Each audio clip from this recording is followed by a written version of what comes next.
experiencia del doctorado en arquitectura, que es una experiencia relativamente nueva en Argentina, debe tener 15 años,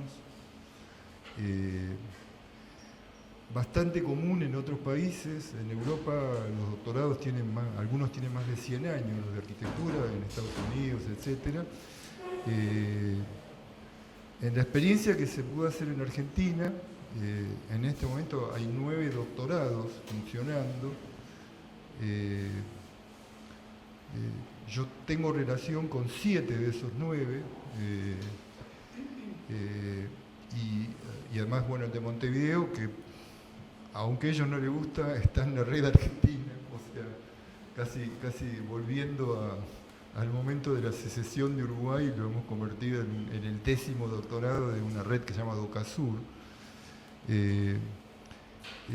Y una característica que tienen esa experiencia, que se da en esa experiencia, es que hay poca gente haciendo el doctorado en la dirección del proyecto, o lo que sería el conocimiento proyectual.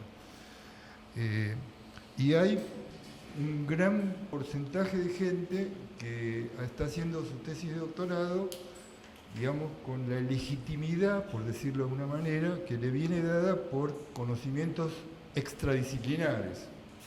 O sea, la geografía, la sociología, la ingeniería, o sea, y entonces hay tesis, algunas tecnológicas, algunas urbanísticas, algunas vinculadas a la historia,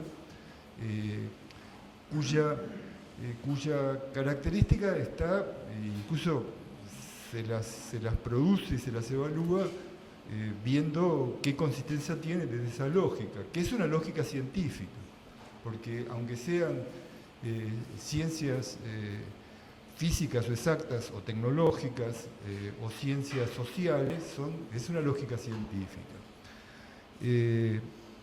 Por fuera de eso hay otra inteligencia, otro conocimiento, que ahora está en discusión, ¿no? Y que no estrictamente tiene que ver con la lógica científica, ¿no? O sea, por ejemplo, ahora hay mucha reflexión sobre un tipo de conocimiento ligado a las artes, por ejemplo. Hay muchos doctorados en Europa. Hay un autor holandés que se llama Henk Bordort, que ha escrito sobre esto, y que plantea cosas que son interesantes y que son bastante parecidas, si quieren, al problema proyectual, ¿no? Por ejemplo, Bordort dice la particularidad de los doctorados, de los trabajos doctorales en el campo de las artes respecto del campo de las ciencias, es que puede llegar a darse que el sujeto y el objeto de la investigación sean la misma cosa, ¿no? Siendo que si uno viene de la ciencia, dice, lo primero que tenés que hacer es encontrar tu objeto de estudio, definirlo, separarlo de tu yo, por decir así. Y ahí hay, digamos, unas primeras fricciones o contradicciones sobre las cuales hay que explorar qué significa esta cuestión del proyecto, ¿no? No con esto quiero decir que el proyecto pertenezca al campo de lo artístico, pero sí que pertenece a un campo de creación de conocimientos que posiblemente no sea científico, que tenga componentes científicos, y que sin embargo es del orden de lo legitimante, es del orden de la construcción de verdad, es del orden de la lógica de productora de innovaciones, es decir, es algo que podemos reivindicar en la Facultad de Arquitectura como un conocimiento legítimo, sin que necesariamente sea científico. Entonces, esto, digamos, abre la perspectiva de pensar el sistema de estos doctorados a partir de proponer, no es exactamente lo que ha venido ocurriendo en el caso del doctorado de Córdoba, que como dijo Cecilia, empezó ya unos cuantos años atrás, Pero en otras experiencias más nuevas, por ejemplo la de Montevideo y la de Mar del Plata, nosotros hemos propuesto un esquema que, digamos, pretende ser inclusivo de lo que sería el pensum de una facultad, pero que, digamos, propone una especie de énfasis en lo que llamamos investigaciones proyectuales. O sea, esa es una novedad metodológica, epistemológica, que pretendemos, digamos, poner en marcha para hacernos cargo de la producción de conocimiento innovativo en el pensum de la facultad, que adquiere la categoría de producción de calidad doctoral, sin que necesariamente sea concebida desde el punto de vista de una especie de tributación al modelo conicetiano, por decirlo así. No porque el modelo conicetiano esté mal o bien, de hecho está en debate, como dijo ahí Ian, sino porque la perspectiva, digamos, conicetiana, científica o cientificista, si quieren, no agota el problema de creación de conocimiento en una facultad. Entonces, digamos, con esto, lo que algunos de nosotros estamos haciendo, Ian desde su perspectiva de decano, etcétera, y a mí a veces me toca como evaluador, etcétera, es crear en la dimensión de, en este caso el CONICET, la posibilidad de que se admita un conocimiento vinculado a lo proyectual que no sea estrictamente aquel supeditado a su legitimación por saberes externos a lo proyectual, ¿no? Estamos postulando eso, estamos pidiendo un estatuto de legitimidad para el conocimiento proyectual, en este caso vinculado a la Agencia de Promoción Científica de la Argentina, ¿no? Pero esto, bueno, es como dijo Ian, es una historia que va a durar mucho tiempo y no sé en qué momento la vamos a constituir como parte de ese sistema, pero por el momento el problema que afrontamos es que las facultades necesitan producir conocimiento, las facultades de arquitectura necesitan producir conocimiento innovativo vinculado a los propios problemas que tiene una facultad de esta clase, que es enseñar arquitectura, los diseños, etc. Es decir, en ese sentido, la idea es promover un modelo de doctorado que no excluya las vertientes cientificistas, por decir así, o científicas, para no ser peyorativo, pero que ponga eje en la cuestión del conocimiento proyectual. Porque de esta manera pensamos que se podría llegar a convertir el doctorado, si se consolida, en algo que oxigene el conocimiento, digamos, que mejore la enseñanza de grado, que mejore, que explore alternativas a las prácticas profesionales, es decir, que esa fuerza de creación de nuevo conocimiento que exige la producción de una tesis doctoral revierta un mejoramiento del funcionamiento disciplinar y profesional de la arquitectura. En definitiva, eso sería la mejor manera de garantizar que en una facultad se esté dando un doctorado. Quiero decir, es un poco manco que el doctorado sea algo que genera doctores cuya legitimidad le viene dado por fuera de la disciplina. Entonces, de alguna manera hay que afrontar esa cuestión y poner en marcha, digamos, una estructura que empiece a plantear estas cuestiones. Yo lo que quiero plantear son, como dice ahí, problemas de investigación proyectual, plantear, digamos, como una caracterización, primero, que es la investigación proyectual, y después una especie de casuística o recorrido o descripción posible de lo que serían temas para la investigación proyectual. Esto va a ser muy polémico, muchos de ustedes no se sentirán representados por la descripción que yo haga, siempre se corre ese riesgo cuando uno trata de hacer una especie de catálogo, pero yo lo quiero plantear como modo de partida de una construcción colectiva, un poco como decía Ian. Por ahí esto va a dar más preguntas que respuestas, pero bueno, es un modo de pensar, de empezar a plantear esta cuestión. Ahí hay un proyecto de Radich, para mí uno de los mejores arquitectos en América Latina, chileno, que en este Teatro Bio Bio, este es un concurso del año 2013, él hace este concurso como parte, si quieren, de una investigación sui generis. Su trabajo de arquitecto está bastante ligado a una manera de investigar sobre, por ejemplo, la innovación en los materiales, consolidar una cuestión que me parece muy latinoamericana, que postula que de alguna manera la expresividad o la estética, si quieren, es una cuestión tributaria de la materialización, ¿no? Que para mí es una particularidad que tiene quizás un origen relativamente artesanalista, que tiene mucho que ver o expresa mucho lo que nosotros llamamos la buena arquitectura contemporánea en Latinoamérica. Él expresa un poco esta idea, que no se puede proponer un discurso significante sino a partir de la expresión que otorga la materialidad que va a usar, que es una materialidad ingeniosa. Él trabaja, por ejemplo, en este caso, un módulo geométrico en dos materiales, ¿no? Un material que es el hormigón, que va a solucionar el tema de las grandes luces, a la manera de una especie de Behrender virtual, y con el mismo módulo un material que es madera, que va a solucionar, por así decirlo, el armazón de la piel, que por otra parte es una piel textil, es una piel que explora en alternativas, es un edificio de $700 el metro, o sea, que es otra cosa también latinoamericana, etc. Y también es interesante, no sé si ustedes lo vieron en su momento, cómo se publicó el concurso, es interesante cómo él presentó este concurso y por qué lo ganó, en donde él explica, digamos, lo que hace es, de alguna manera, abrir la caja negra del proyecto.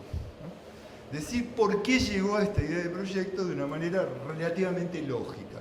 Y eso es, de alguna manera, una de las características que tiene lo que llamaríamos investigación proyectual. Bueno, hay varias ideas que las quiero poner como hipótesis de entrada. Yo voy a mostrar algunas cosas que son parte de investigaciones y voy a mostrar otras cosas que son proyectos, como este, que son proyectos que tienen, por así decir, una densidad, unas arquitecturas que son pensadas, que, digamos, de alguna manera son expresivas del reverso de pensamiento, del reverso de teoría, del reverso de fundamentación que tiene para dotar a estas producciones proyectuales de una característica que las hace fruto de una operación cognitiva, no de una operación instrumental, ¿no? A mí me parece importante diferenciar esto. El arquitecto puede producir, al hacer proyectos, en muchos casos, respuestas profesionales del orden de lo instrumental, soluciones técnicas a problemas sociales, etc., pero en otros puede hacer aportes de conocimiento a través del dispositivo proyectual. Es decir, puede ir más allá de la respuesta puramente instrumental. Y esto sería lo que en principio nosotros vamos a asociar a esto que llamamos investigación proyectual. Que desde esta perspectiva se puede hacer sobre el proyecto o con el proyecto. Se puede investigar lo proyectual deduciendo en el proyecto de otro ese espesor teórico, y esa sería una tesis de investigación con el proyecto, sobre el proyecto, o se puede hacer, esto es más complejo, una operación de producción de conocimiento a través de la propia acción proyectual. Ahí inmediatamente hay que deslindar que no cualquier proyecto engendra conocimiento, que para que un proyecto engendre conocimiento o sea parte de esto que llamamos investigación proyectual, tiene que tener algunas características, algunas cualidades que son las que tenemos que poner en evidencia, en este caso, en el contexto de una tesis de investigación proyectual. Esa sería una cuestión que quiero plantear de entrada. O sea, por eso yo voy a mostrar proyectos y voy a mostrar fragmentos de investigaciones proyectuales. No son la misma cosa, pero sí se asociarían, por lo menos los proyectos que yo quiero mostrar, a que tienen por detrás una cierta densidad conceptual, ¿no? que pretenden ser contribuciones innovativas, que es lo que pide una tesis doctoral, ¿no? Que ocupe un espacio, que explicite o aporte o define un espacio vacante del conocimiento, en fin, estas cosas que que piden las tesis doctorales. Después vamos a ir agregando cualidades a lo que o características a esto que llamaríamos investigación proyectual, ¿no? Pero quería empezar con esta cuestión.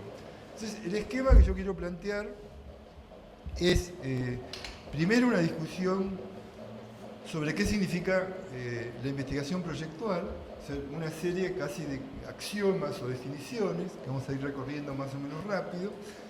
Después quiero plantear lo que sería el núcleo epistemológico, o sea, cómo presentaríamos o cómo propondríamos un mapa total de la investigación en arquitectura, que incluye lo proyectual y lo pone en una situación de relevancia, lo proyectual.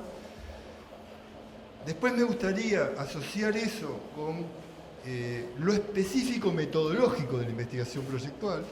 Una investigación proyectual tiene que tener una identidad metodológica, hay que hacer una metodología de investigación proyectual, ¿no?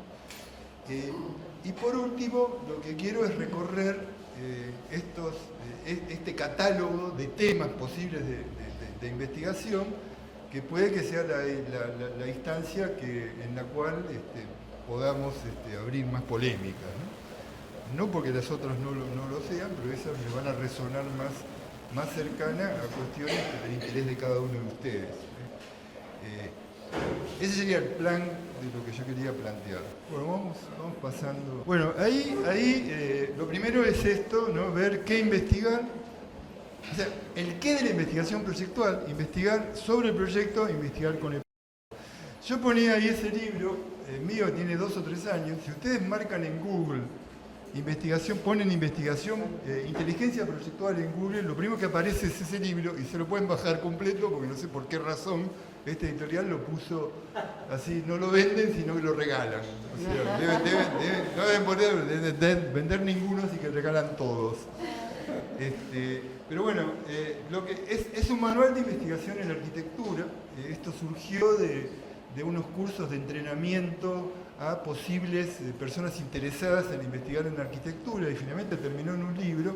Mucho de lo que yo voy a decir, digo porque hay muchas cosas que son como enunciados teóricos, están en ese libro, que está un golpe de clic, o sea, cualquiera lo puede tener si se lo propone buscarlo y ahí tener el libro. Y eso es un poco lo que yo quiero plantear.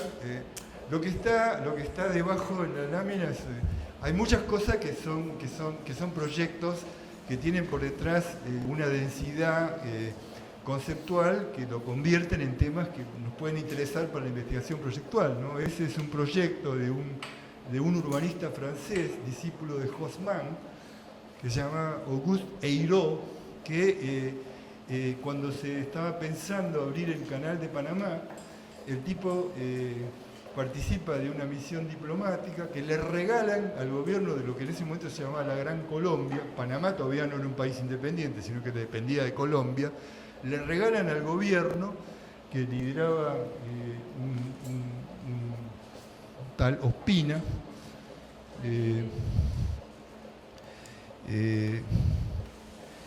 le regalan al gobierno un proyecto que supuestamente, bueno, este es el canal de Panamá para este tipo, una cosa de locos, ¿no? Encima le pone una ciudad renacentista, y todo alrededor lo designa como cuenca aurífera, que era una mentira, porque ustedes saben que el canal de Panamá se hizo con capitales norteamericanos para lograr que la gente de Europa pasara al Pacífico y fuera a la búsqueda del oro en California.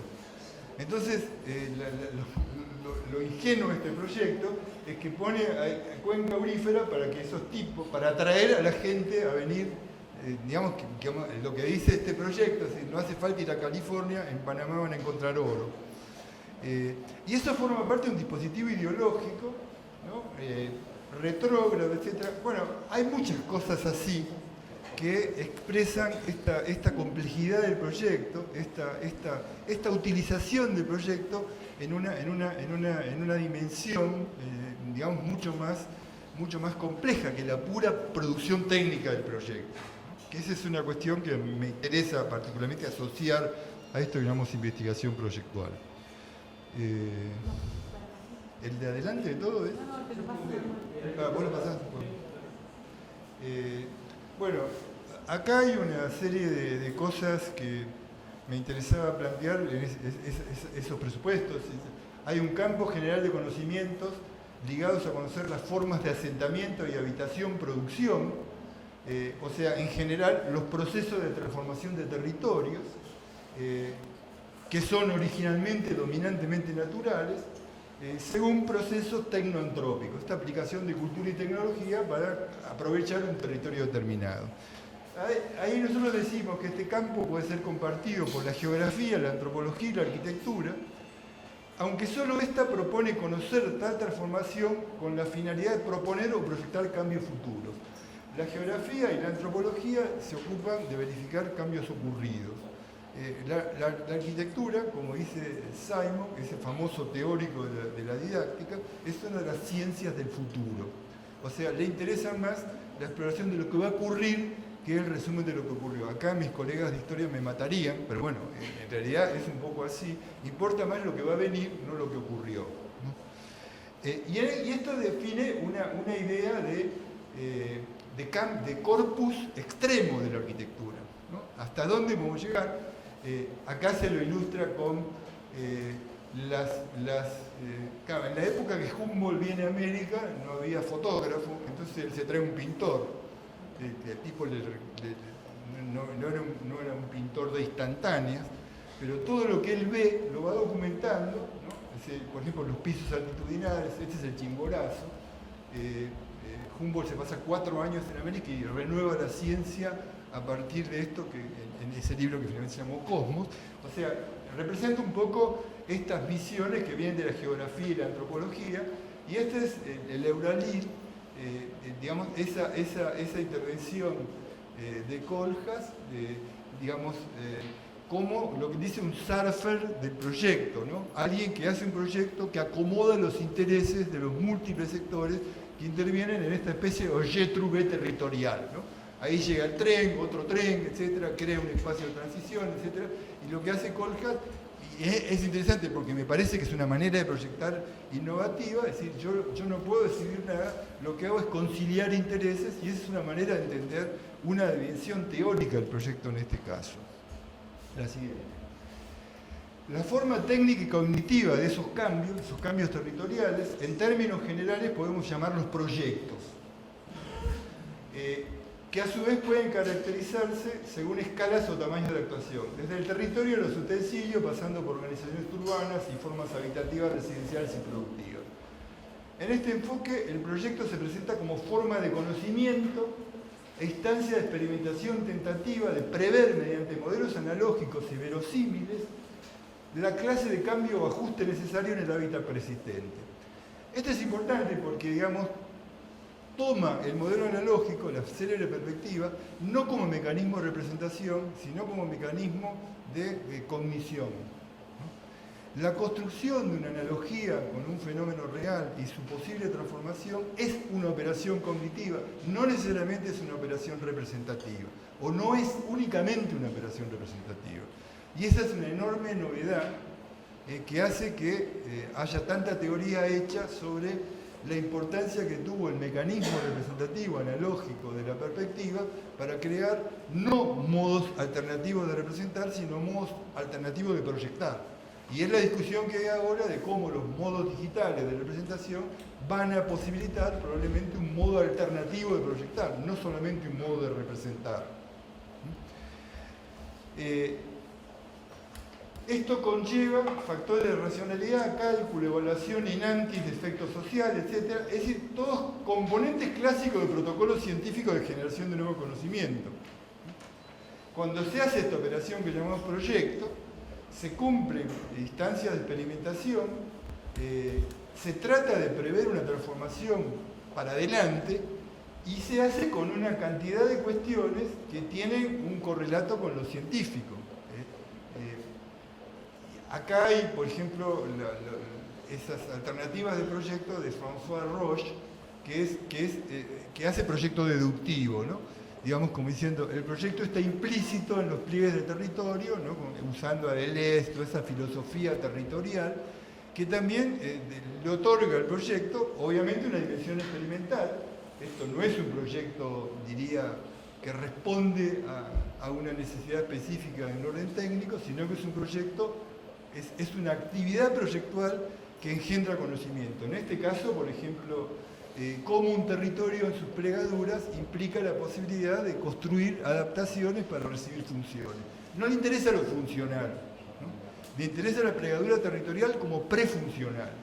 Ahí hay una dimensión cognitiva, la siguiente. Hay diferencia, esta cosa me parece interesante, entre lo que sería proyecto fundante y proyecto recurrente. Proyecto fundante es aquel que usa el proyecto para descubrir algo que antes no existía, en cierto sentido. El proyecto recurrente es el que repite una solución. En realidad un templo es un proyecto recurrente. Debe tener un momento fundante, pero en el momento que se empieza a plantear la utilización del orden, convierte a esa operación en un proyecto recurrente. Yo digo, los proyectos fundantes harían parte de la disciplina y los proyectos recurrentes son sustantivos en la profesión. Ahora, acá habrá que preguntarse, digamos, qué diferencia hay entre el proyecto fundante asociable al elemento de innovación respecto a un proyecto recurrente asociado a la repetición tipológica. Primer corolario, una tesis no puede ser un proyecto recurrente basado en la repetición tipológica. Pero sí puede ser un proyecto que intenta ser fundante basado en la proposición de un elemento de innovación. Acá están, por ejemplo, los parques de Curitiba, el diseño de los parques de Curitiba, los dos parques linderos de Curitiba, es un proyecto fundante, porque construye una noción nueva del proyecto, lo que se llama el proyecto, digamos, multifactorial, ¿no? El proyecto que en una misma operación de proyecto satisface varias exigencias funcionales, incluso antagónicas. Esto es una cubeta de desagüe, es un parque público, logran llevar la superficie de espacio verde por habitante a 64 metros, que es una de las más altas del mundo, y lo hacen a partir de una operación proyectual, ¿no? Que tienen por detrás una investigación, que en este caso es incluso interdisciplinar, por la naturaleza compleja del objeto a producir, ¿no? La siguiente. Es posible trabajar en el desarrollo de un proyecto fundante, lo que podría coincidir con aquello que llamamos investigación proyectual. Acá diríamos, la investigación proyectual es tratar de crear direcciones para proyectos fundantes, en la medida que identificamos un problema, o sea, un estado de necesidad social susceptible de ser solucionado mediante una actuación proyectual. Esta cuestión me parece que es importante, ¿no? O sea, yo creo que hay una dimensión cognitiva del proyecto, si el proyecto se puede pensar como la solución de un problema. Esto abre otras perspectivas, como lo que se llama, como los proyectos sin cliente, ¿no? O sea, hay un grupo inglés, Farrell, que tiene un famoso manifiesto, el Manifest for London, que son 20 proposiciones proyectuales, en donde él acuña un concepto. Él dice, el cliente es el sitio, site as client en la cosa de Farrell, pero digamos, esto que dice sitio en realidad es sitio problemático, por así decir. Entonces él dice, hay una manera de pensar proyectualmente antes de que aparezca el cliente, es decir, nosotros no tenemos que solucionar cuestiones específicas vehicularizadas a partir de una demanda específica de un actor. Podemos pensar proyectualmente para solucionar problemas que tienen los sitios, ¿no? Obviamente ese distanciamiento del cliente convierte que esta actividad se haga disciplinar o académica y no profesional. Porque, digamos, aunque hay grupos, por ejemplo el MBE-RBD, que tienen una serie de trabajos, ellos dedican, digamos, una cuarta parte del tiempo productivo a hacer investigaciones preparadoras de clientes. O sea, ellos hacen una actividad investigativa, por ejemplo, el tema de los cambios de densidad en el territorio, las variantes de multifunción. Estas cuestiones ellos las hacen como si fuera un ejercicio de investigación proyectual, ¿no? Y eso lo hacen preparando una cartera de posibles ofertas a clientes futuros, ¿no? O sea, ahí se da también la idea de pensar proyectualmente, digamos, a partir de intentar solucionar problemas, ¿no? ¿Se acuerdan ustedes probablemente de la Torre de los Chanchos del MBRBD, que era un proyecto que a muchos les parecía pintoresco, ¿no?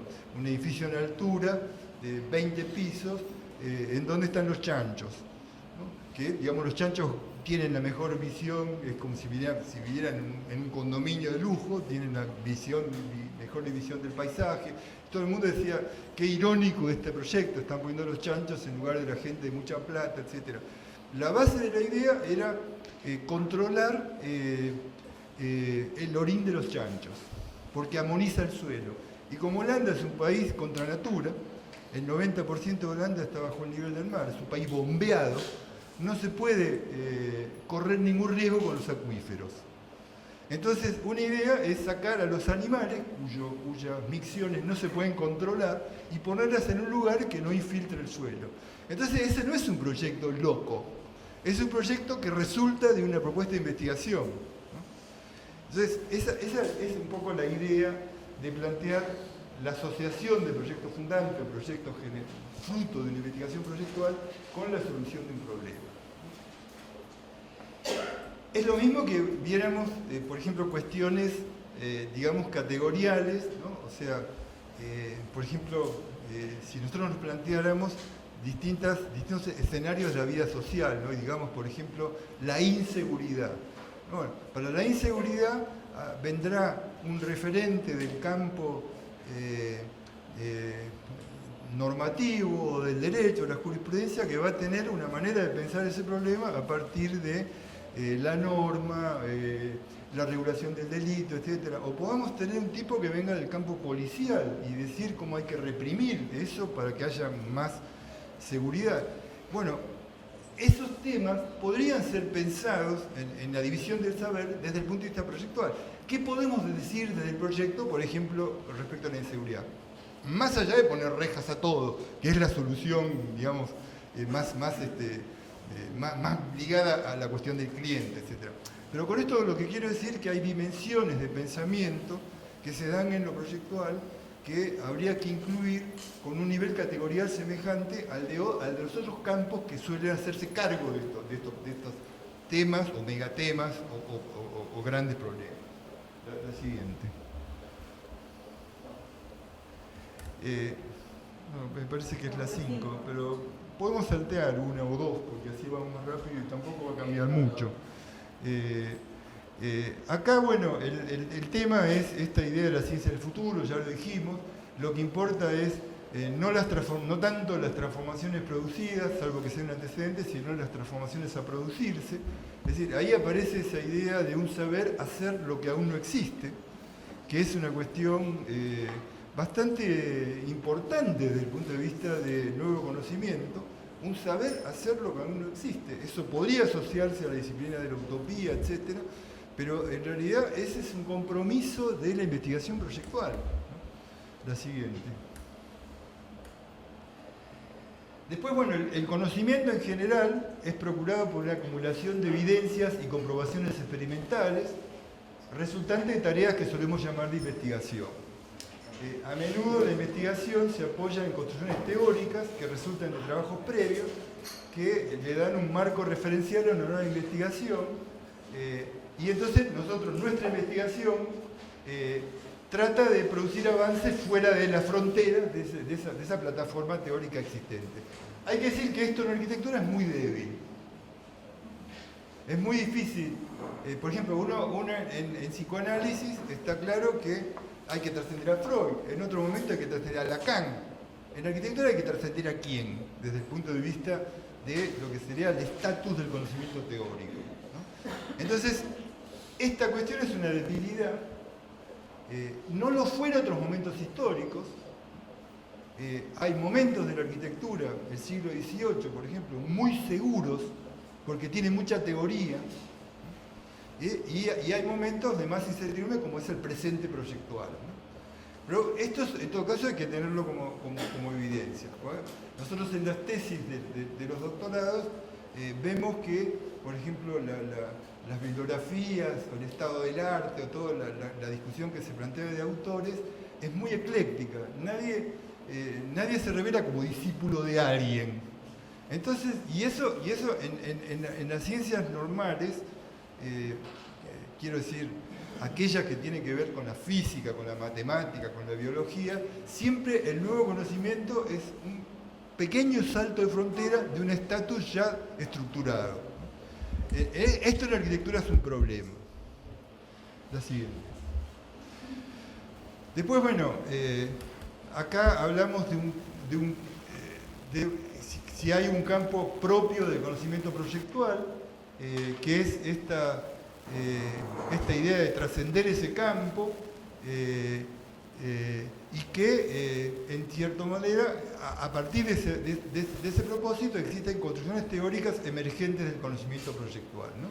La investigación proyectual, como cualquier otra, puede atenerse a aportar elementos para esas construcciones teóricas nuevas, o puede dedicarse a trabajar en avances fuera de las fronteras de esas construcciones, ¿no? Y hay como proyectos, ¿no? Por ejemplo, la fusión entre lo nuevo y lo viejo en Steve Hall, o la recuperación de pasivos ambientales, portuarios en ese caso, que digamos que tienen ese funcionamiento, o sea que usan el proyecto para hacer como aportes a la construcción de una teoría. La siguiente. En relación a la tendencia a identificar proyectos con dispositivos empíricos de prefiguración de futuro, también decimos que la investigación proyectual puede estar caracterizada por dicha práctica. Es decir, se pueden producir proyectos de futuro, no como actividades extremadamente arbitrarias o subjetivas, sino como parte de estrategias cognitivas. Es decir, como dispositivos típicos de investigación ligados a la función del descubrimiento. Ustedes saben, en epistemología se habla de la función del descubrimiento y la función de la innovación, ¿no? Una cosa es descubrir, o sea, sacarle la tapa a algo que está, que la tenemos que encontrar, y otra cosa es el salto al vacío de la innovación. Hay muchas cosas de lo que llamaríamos investigación proyectual que están asociadas al descubrimiento. La siguiente.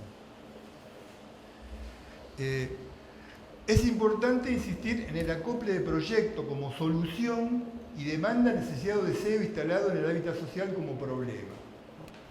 Es decir, que la calidad propositiva o contributiva de una forma de conocimiento que llamamos proyectual se puede construir mediante mecanismos que llamaríamos propios de la investigación proyectual, requiere constituirse en dicho acople entre solución y problema, ¿no? Por ejemplo, este es uno de los primeros planos de una ciudad en Damero. Es un plano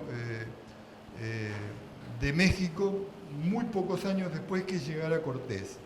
Es un plano de un jumétrico. Estos tipos, los jumétricos de una profesión medieval, una mezcla de escribano y agrimensor, esos tipos venían con los conquistadores. El tipo que hizo esto se llamaba Juan de Salazar, o sea, algunos de estos tipos están reconocidos. Venía el cura, que venía a catequizar, y venía el tipo que tenía que inventar ciudad.